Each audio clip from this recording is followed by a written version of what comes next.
Last week on episode 917 of the School of Podcasting, we talked about what we're going to do in 2024 and what we're not going to do. And let's just say social media did not get a lot of upvotes, but maybe we're not using it right. Maybe we need a tool. What if you had a tool for Instagram that let you know exactly who clicked on what so you could have a direct connection to them? Now, I know you might be going, Dave, I don't use Instagram. Well, maybe after hearing about this tool, you will. Hit it, ladies. The School of Podcasting with Dave Jackson. Podcasting since 2005. I am your award-winning Hall of Fame podcast coach, Dave Jackson, thanking you so much for tuning in. If you're new, I am so glad you are here. This is where I help you plan, launch, grow, and if you want to, monetize your podcast. Today, we're kind of doing a grow/engage session, talking about a tool. It's called Stampede Social. You can find it at stampede.social. And I can't remember where I met Jeff, to be honest with you. We just kind of always run around the same podcasting circles. And he's like, hey, do you use Instagram? And to be honest, I don't a whole lot. I kind of pop in and pop out of Instagram. But after hearing this tool, I was like, oh, wait a minute. Because I've talked about how I want to track everything with what's coming in and out of my website. And that's really what this tool lets you do. So with that, here's my talk with Jeff from Stampede.social. Jeff Dwoskin, thanks for coming on the show, buddy. Hey, thanks for having me. It's always nice to be around podcast royalty. Right. And so, in a nutshell, what the heck is a Stampede Social? Stampede Social is a Instagram platform for podcasters, creators in general, which us podcasters are. The key thing that it does is on Instagram, it helps deliver your podcast episodes to your fans via automated direct message. So you don't have to send them to link in bio. So they comment on the post, and then they automatically get a DM from you with a link to that episode. Awesome. So this, instead of me going, hey, episode 16 is out, what's different with Stampede Social? So with Stampede Social, you could say, comment below hashtag 16. Or, I like to if my guest is from Land of the Lost, I go, hashtag lost or something, something like that.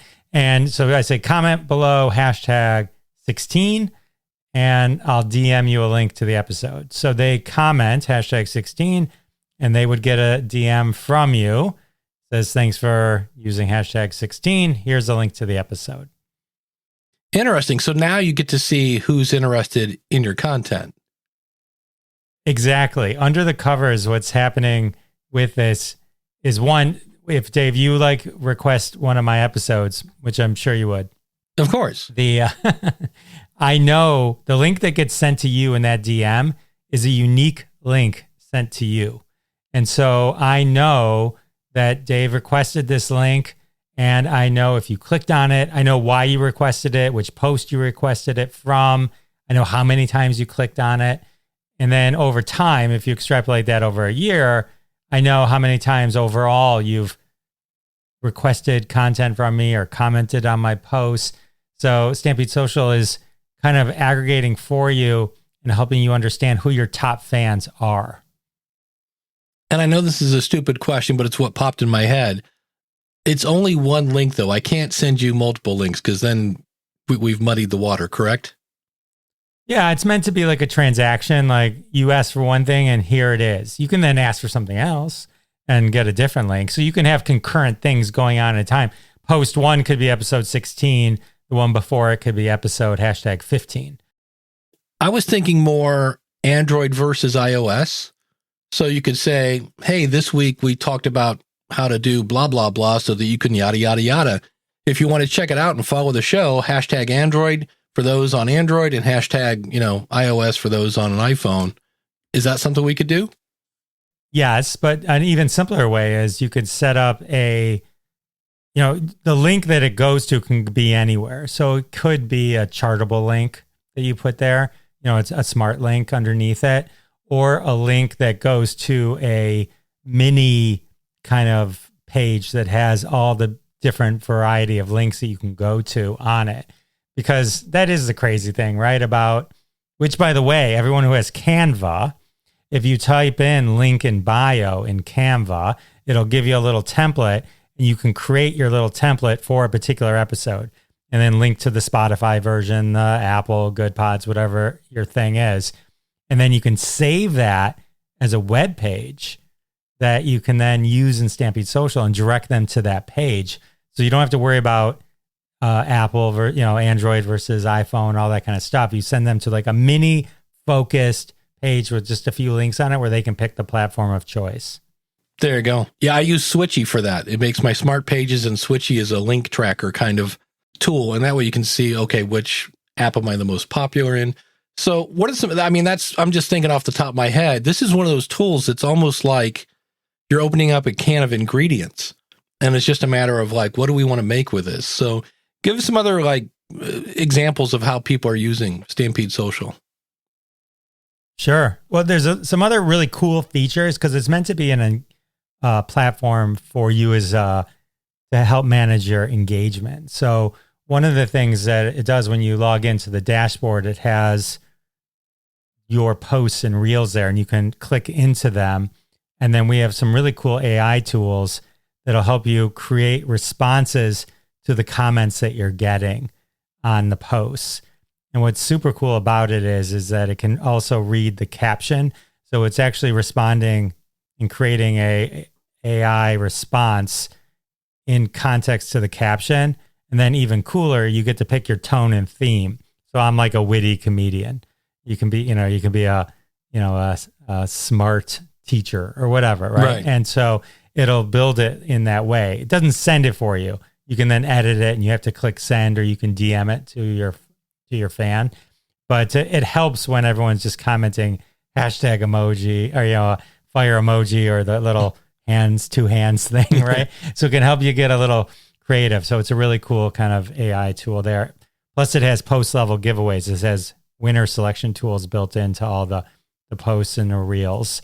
And then some other cool AI reporting where you can, I can put in SmartList and it'll go read SmartList's captions and give me a marketing analysis report on what they're up to and ways that I could position myself.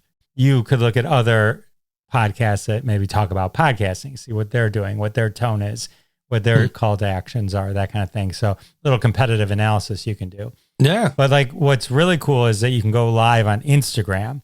And Instagram Live now, I think literally as of today, you can pop in the RTMP or whatever it is. Right.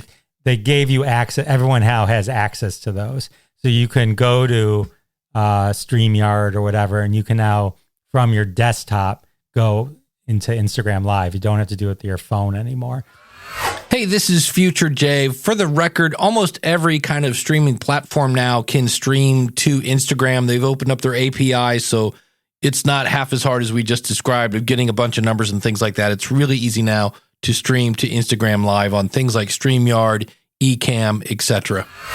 Going live and connecting with your fans and using Stampede Social, so setting up hashtag 16, but you're talking about episode 16 live, and people are all coming in. You're like, hey, comment below, hashtag 16. I'll send you the episode right now. And they're all doing that live because now it's like two amazing kind of touch points. Because really engaging with your fans is, and why all this is important is you want to have that extra connection with them. And so this kind of helps bridge the gap and get you one step closer to them. But Instagram Live is a great way to do it. I don't think enough people are really leveraging that tool enough. But now I think when it connects to our favorite streaming programs, I think it's going to be even more of a no-brainer. So one thing you said that caught my attention, and I don't know why, I always think these are fun. You mentioned giveaways. And so I know some people are always trying to grow their audience or do something, and it seems like a giveaway is a fun idea. So how does this work with Stampede Social? So with Stampede Social, there's two types of giveaways you can do. One is you're trying to get a mailing list going. And so in that sense, you might do a contest or a giveaway where you're saying comment below something and I'll send you a link to register. And on that registration form, there's a opt-in for the mailing list. So that's a great way to help build your mailing list other than just begging people to join your mailing list. So that's a good way to do that. Invest $25 in an Amazon gift card that you're going to give away and then do that. The other popular thing on Instagram is post level giveaways where people are like, comment below, tag a friend, or, use this, whatever. And so the way Stampede Social works is it collects all the comments on the fly for every post and reel and Instagram live event. So if you collect 500 comments or 100 comments, whatever it is, then you can you go into our dashboard and you just say, all right, everyone can enter one time. I ask them to use a fire emoji and then hit generate winners list. And then it basically dedupes all your comments, randomizes them 5 times, and then drops down a file that you can open in Excel or whatever program you use. And it's basically top down winners list. And what I mean by that is if there's 100 comments left over, the first one is the winner. If that person told you to take a long walk on a short pier and they didn't qualify, then you can move on to the next person as the thing. So it is a way to legitimately have the record of the execution of a giveaway. Now, if you're a brand or somebody, talk to your legal team about rules and all that kind of stuff and abbreviated rules and things like that you may need as well. But all the pieces are then in place. You can also use it for surprise and delight. So surprise and delight is really cool because what that means is it's a giveaway, but no one knows there was a giveaway going on. So you might be asking your fans, hey, who should my next guest be? And then everyone's saying, oh, it should be, Jeff. And then the other person said Dave. And they're arguing if it should be you or me. And then you could just randomly pick one of those people. And it's a little legitimate way to do it versus, right, just saying that guy. You're right. That person. You can do that and give something away. Could be something on your Patreon or whatever it might be. You can get creative with what your giveaways are. Well, the other thing I was just thinking, you mentioned the live aspect of this is, especially if you're selling something, if you want to do now for the next 30 minutes for 3 easy payments, just hashtag I want it now, and we can then send them a link to a product, correct? Yeah. And here's the other cool thing is, like, if you speak, like a lot of us podcasters speak, right? Right. So with Stampede Social, we generate a QR code for you that you can just grab. And that will, if someone scans that QR code, it'll open up your DM, your Instagram DM. So I set up, like when I'm at PodFest, I'll set up something and it'll say hashtag slides. I set that up. Mm-hmm. And then at the end of my speech, I put that QR code up and I say, DM me hashtag slides. And then let's say there's 50 people in the audience and 10 of them do it. Then they'll get the DM from me with a link to my presentation. But here's the extra cool part is of the 50 people in the audience and the 10 that did that, I know exactly which 10 did it. And so if I'm selling something, I could follow up with it. So generally I've made a lead list from the audience. It's because I've turned those anonymous folks into known folks because they've engaged with me on Instagram DM and they're in the report that you can get from Stampede Social as well. Because if you think of it the other way, where, well, Jeff, I have a QR code. It just goes to my webpage. That's great. And if 50 people in that audience do it and X number point their phone at your QR code and it opens up one of 50 browser tabs during that conference that they'll never go back to. And, then the only way you ever know if someone actually visited, if there's an action to complete, meaning like a form to fill out and hit submit, you can live in whatever world you want to live in, but like you have no idea what happened or how successful you might have been. if I'm only going to get 10 people and I know who those 10 people are, I can work those 10 people, so it's kind of putting you in a position of really kind of understanding and being able to connect with the people who show interest in what you're talking about, what you're selling, or anything like that. Yeah, very cool. Because otherwise you're like, well, we got X amount of percentage of people. I have no idea who they are, and I have no way of following up with them. So very interesting. I know Instagram's tied into Facebook, and Facebook, somewhere in there is an email address. I'm assuming you don't get their email address, or do you? No. Yeah, I'm going to say it's that very that seems limited. Yeah, like that. Now we're gone past the creepy stage. Now I can openly spam you, and that's not going to be fun. So years ago, we probably could have, but with the whole Cambridge Analytica, there's definitely rules and privacy rules in place. So we do know, we know basically what is publicly available. We know you're at, but you can get that just by looking at the public version as well. We're just collecting it for you in a database. I will give another use case for a podcaster. Yeah, which is we all do these host read ads and stuff like that, right? So in our 30-minute, 45-minute, 60-minute thing, at some point they'll hear our voice go to betterhelp.com/classic50, yeah. Right? And so our fans are expected to remember URLs amidst all of the other information and content that we're throwing at them. Right. So you could, in theory, use Stampede Social and set up a campaign called #BetterHelp. And then when you're on air, say, hey, go to my DM, go to my Instagram, DM me #BetterHelp, and I'll send you a link to my promo code.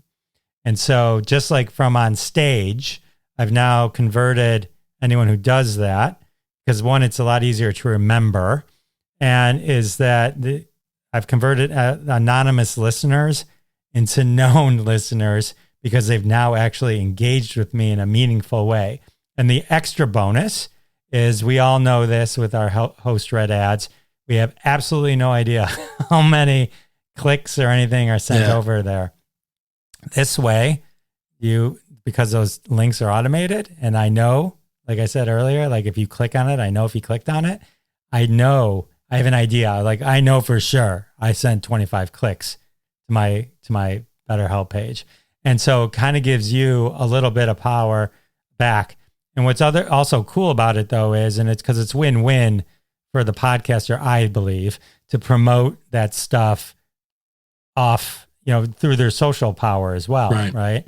Because let's face it, the host, they don't care if the actual sale came from the podcast listen. They just want to know that host is converting sales for them. And then it's a benefit to the host because they'll re-up for me, right? And so this is a way that you can track and know if something's working or not right away, and know confidently, I sent 100 links, 100 clicks to that thing, how many people bought. Well, and the beauty of that is you can then also put that into your one sheet for sponsors. They're like, well, we're thinking about sponsoring your show, and go, look here, this is proof of my engaged audience, X amount of percentage of people and things like that.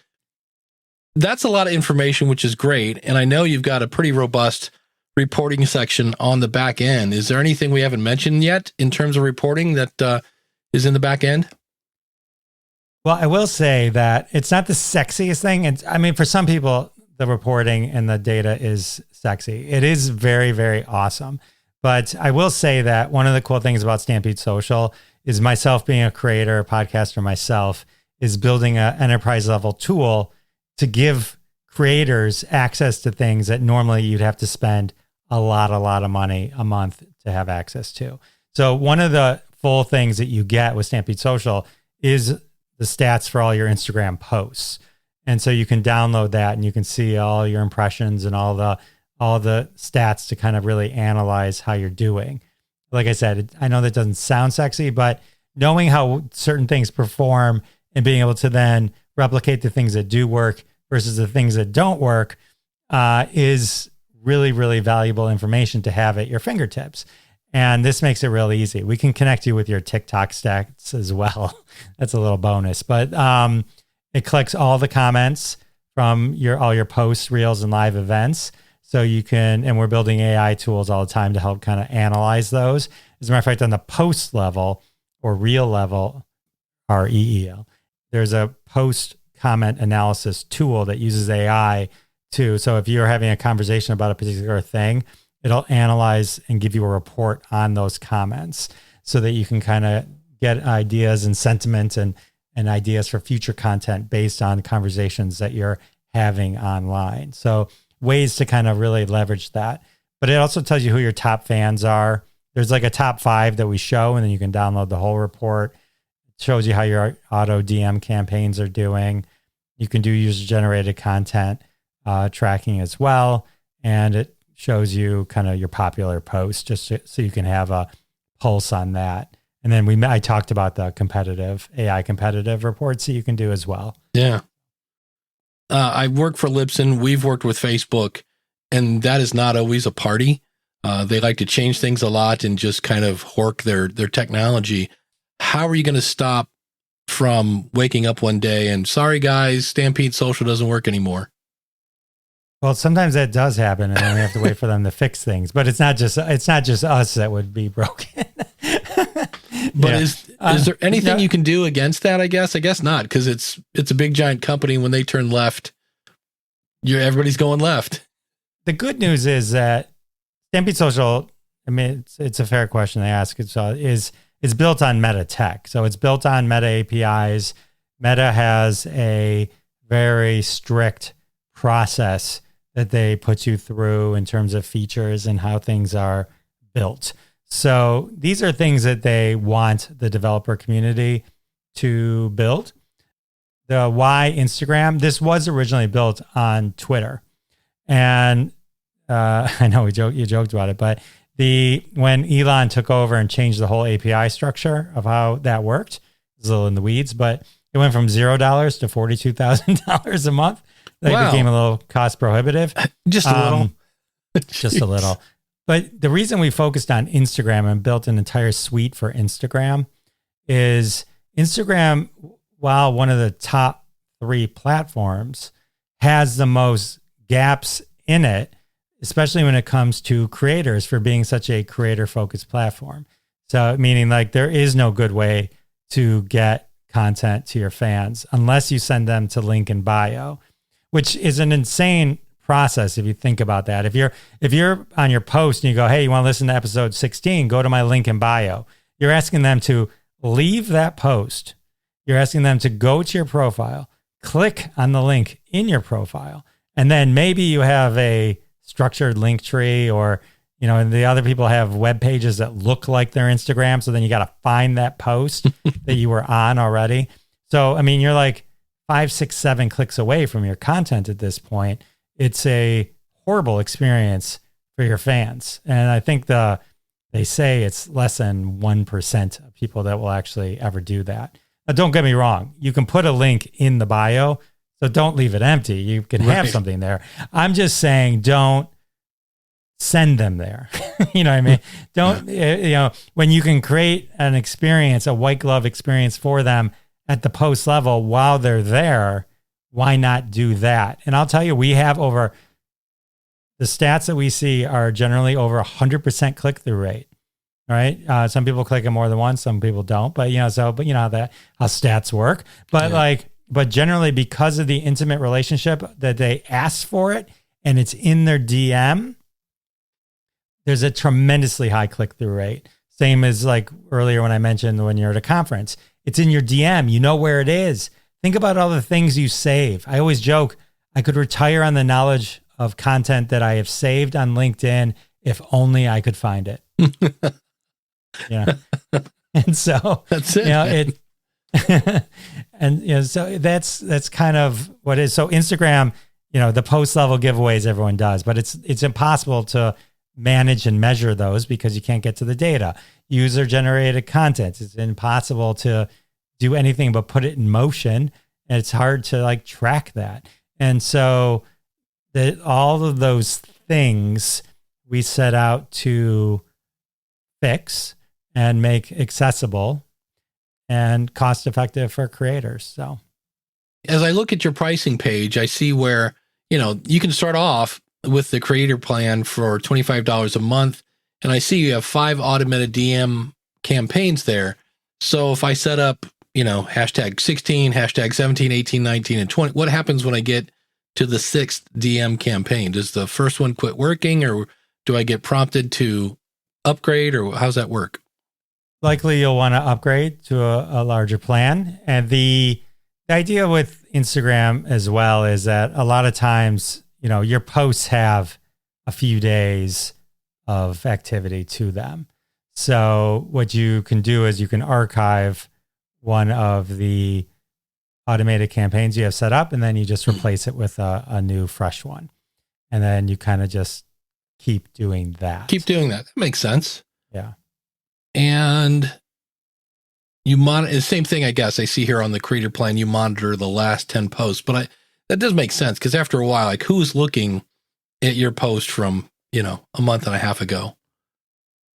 Right. And those are just the ones that you can, and people can do it. You can still use the app and do some things there as well as things come in. If somebody does respond to a real old post, just go in and, connect with them in a different way. But this helps you kind of really stay on top of things as they're happening in the moment, and go from there. Well, I know, as someone who works with a company that makes software, it's always interesting seeing what people do that you go, oh, I never seen anybody use it like that. Do you have any kind of example of that? Or you set it up to do this and somebody came out and did something super creative that, like, wow, I never saw people using it that way. Have you seen anything like that? I think because Instagram Live going live wasn't something that I did a lot. I knew it, but they did open my eyes to the power of Instagram Live and being able to really kind of leverage that. What's interesting is when you give somebody something and they go, well, I wish it also kind of did this. And those are like a lot of the great feedbacks, like some of the reporting and stuff. They're like, it's great that you give us the Instagram @handle, but could you make it the full URL? So then when I download the report, I just have to click on it and I can go right to their profile. Like little things like that. Sometimes a little in the nuances, or, we're about to roll out a whole new kind of UI for the campaign page, just to kind of streamline it, make it more autonomous and user-friendly based on the feedback that we get. So a lot of it with a product, which I know because like you said, is when you think, oh, this makes perfect sense, and then they come in and go, this doesn't make sense. And so, or it does to one person and it doesn't to another, right? Right. And so it's kind of fine-tuning those things to try to really, make it universally run by itself, basically. Yeah, absolutely. As a thank you for having me on, I would love to offer everyone listening a promo code. So you can go to stampede.social, pick whichever plan you'd like, and get a discount so you can enjoy more for less. Is that right? That's the last time I did the math. It is more for less. That is correct. Yeah. So Dave 30 will give you 30% off any one of the plans. Beautiful. Forever. Yeah. And then you can start with any plan you want. Once you apply the code, if later you want to upgrade, it'll still upgrade. It'll keep that coupon. So you'll still get there. Yeah. That's pretty cool, my friend. I appreciate that. Well, I appreciate you. So thank you. And before you run away, you did hint that you have a podcast. So what is your podcast? Is it still going, or has Stampede Social just taken over your life? But if it is still going, what is it and where can we find it? Oh, it's going. How do you quit? You can't quit. I think if you don't quit, you don't quit by 7 episodes, you're in it. You're not quitting. You're not quitting. No. It's called Classic Conversations. It is a deep dive into pop culture nostalgia. I interview TV, film, celebrities, and comedians. So usually, a lot of them, I should say, are from shows that I watched when I was a kid. And you know it's time for this. Welcome to Because of My Podcast, where we spotlight the results people are achieving because of their podcast. So, like Love Boat. You're a Love Boat fan? I had Isaac, Gopher, and Doc on. Yeah, Happy Days fan? I had Mrs. C, Potsy, and Ralph Mouth. You know, I had Penny from Lost in Space. I had Kato Kalin. I had Carol Baskin from Tiger King. You know how everyone's like, Timmy's in the well? I had Timmy on my podcast. John Provost, you know, so it's a lot of... well, and right now, you could probably get Henry Winkler because he's got a book out. Henry Winkler evades me. I have been rejected more times by Henry Winkler in the nicest way possible by his people. Of course. But yes, I would love to. And I know that's what kills me. I had Will Wheaton on, Nicholas Hammond, the original Spider-Man. I love having a lot of the original superheroes, you know, like I had John Wesley Shipp. He was a Flash from the 80s, you know, that kind of stuff. So nice. And where can we find that at? You can go to jeffisfunny.com and that will take you there. You can go to classic-conversations.com as well. Either one gets you to the same place. But awesome. Well, everybody, thanks again for Jeff for coming on the show. Everybody go over to stampede.social and use the code DAVE30. Thank you so much, my friend. Thank you. This was a lot of fun. Super nice guy. And this does take things a step further. For example, I have now been, when I start a presentation, I'll be like, how many people have no idea who I am? You've never heard my show, et cetera, et cetera. And it's always nice to see a bunch of hands go up. As much as it somewhat crushes your ego, it really doesn't for me, because this means I'm growing my audience. I'm getting my content in front of people who don't know me, but should. And so I've been doing a lot of tracking with this thing called Switchy. And again, I'll have links to that out at schoolofpodcasting.com/918, as well as links to the Stampede Social with that coupon code. The difference is I can see how much traffic is coming from a presentation or from a lead magnet or from Pinterest or Twitter or whatever I'm doing.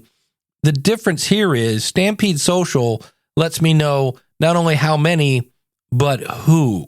So it's a layer deeper, so that if you see that somebody, you know, signed up for a PDF that you're giving away or something like that, and then maybe you want them to do something else, you know, buy your products or services or whatever it is, you can now follow up with that person and go, hey, I see you're not in the membership area yet. Is there something you were looking for? That's the big difference here. So it really is taking the connection to one higher level. And of course, this is all opt-in. So there's no shenanigans going on here. So I think it's pretty cool. And I am not a huge Instagram person, but I am, after listening to this, I'm like, maybe I should be, because that's some really powerful information. The School of Podcasting. Yeah, yeah, yeah. Thought I'd share a little marketing insights. If you are a regular listener to the show, you probably heard where I was giving away a Samson Q2U, and the end results of that was you had to basically sign up for my email list, and there are other ways you could retweet and you could do this and that, and you got points, and the more points you got, the more chances you had to win. I used a thing called King Sumo for that, and I ended up getting 44 entrants, and I ran it through a tool called MailCheck that kind of checks for spammy emails. And what I somewhat noticed was I had a large amount of people from Russia. Now, there's nothing wrong with Russians. The interesting thing was I looked at my stats for January in Libsyn, and I had 5 listeners from Russia, and yet I'm going to say an easy 10 to 20% of the people that signed up for the giveaway were from Russia. And I was like, so I'm wondering if there's something with King Sumo that somehow via bots or whatever, they see those giveaways and instantly sign up. Now, I had 44 people. Again, I ran it through this thing called MailCheck, and 38 of those were valid. I don't know what the criteria is, but there were some, they're like, yeah, that's just spam. And so that microphone goes for about $75, and that means I spent basically $2 per email. And is that a good deal? Is a bad deal? It's about average. if you talk to Gary Arndt's coming up in the future, we've talked to him and he basically tries to get new subscribers. And if you can get one for $2, you're doing pretty good. It's usually somewhere between $2 and $4. And that only makes sense if you're making money with your podcast. And so in my case, obviously I promote my membership site. And if I get one person to sign up from those, 38 people, that's going to pay for that campaign. So I probably will be doing more giveaways in the future.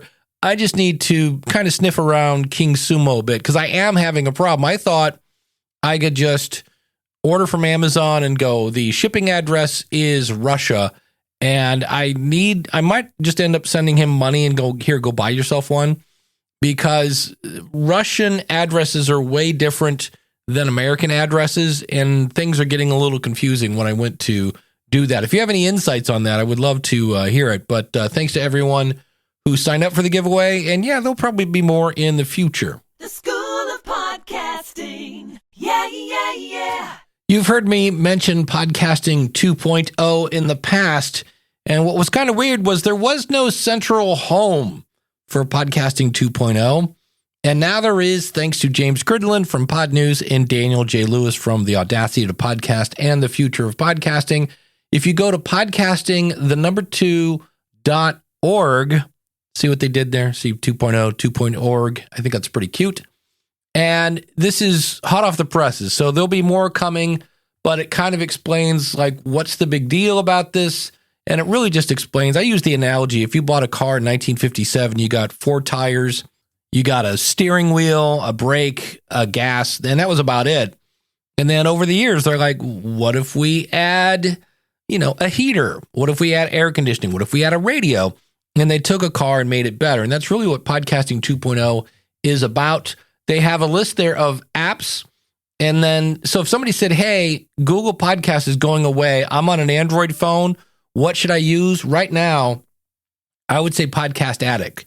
It's been around forever, and it is an Android app. It also kind of works on the web, and it does that value streaming thing. And if you're new to this, this is where you basically buy these things called Satoshis, and we're going to use the analogy of the Fairground token, courtesy of James Cridland.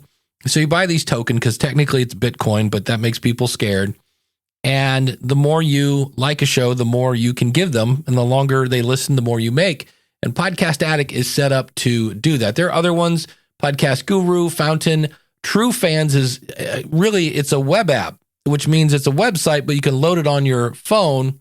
So if you're new to podcasting and you're looking for an app, I think right now I like Podcast Addict for the Android. I haven't played with Podcast Guru yet. The nice thing about that is it's Android and iOS, and it even works on a Mac. But I'm right now using Cast-O-Matic, and it is iOS only, so it only works on iPhones. But if you're interested in Podcasting 2.0, they're trying to break it down. And I was kind of laughing because there's a button there that says podcast namespace. And when you click on it, if you've ever wanted to hand code part of your feed, like right now, Libsyn, and full disclosure, I work there. If you go into our old interface at for.libsyn.com, there is a spot where it says extra RSS in your episode and in your show, and you could put this code. Now, be careful because you can also break stuff when you do that. So make sure there's no extra commas or things like that. But it goes into, like, for instance, Podroll is a way that you can recommend other shows. And so if your media host doesn't offer this, then send a note to support and go, hey, I want to add a Podroll and I don't know how to do it and I don't feel like coding. And we just heard where Apple is adopting transcripts. And the really exciting thing is they're using the Podcasting 2.0 tag, meaning the actual technology that this group is putting together to make podcasting better. So I would say it's not quite ready for Aunt Cheryl, but if you're kind of techie, and I don't mean any disrespect to Aunt Cheryl, but I consider myself Aunt Cheryl in some cases, and I don't want to have to learn Python or JSON or any other on that they got out there. And so I'm hoping all media hosts will start to adopt these features. They're not going to adopt all of them because there are a ton of features, but if you want to dig more into it, this website will be updated as it continues to evolve, but you can find it again at podcasting2, the number 2, The School of Podcasting. Yeah, yeah, yeah. So if you know somebody who's really into Instagram and they have a podcast, could you do me a favor? You go to your phone, there's kind of a share button there, typically in the upper right-hand corner, and share that with them and go, hey, you might like this. Your friend's going to think you're cool because you found this cool tool, and I get to grow my audience. So it's a win-win. And one last thing I wanted to mention here. You heard about the question of the month. My friend Rick over at renewedmindsets.com says, I just received a nice message through the contact form on my website from someone who heard my answer to the question of the month, saying he loved my response and it made him think about what he should be focusing on this year. I think that's cool. And I have another name on my email list. So if you haven't answered the question of the month, it does give you, that's why I always say, please say the name of your show and your website clearly, because I want to link to your website. It's my way of saying thanks for sharing your opinion. Again, that's over at schoolofpodcasting.com/question. And I'm breaking my own rule. I've given you about 27 calls to action already. So I'll give you one last one. And that's schoolofpodcasting.com/listener. If you're looking to plan, launch, grow, monetize your show with unlimited one-on-one consulting with me, that's the only place to go. schoolofpodcasting.com/listener. Until next week, take care. God bless. Class is dismissed.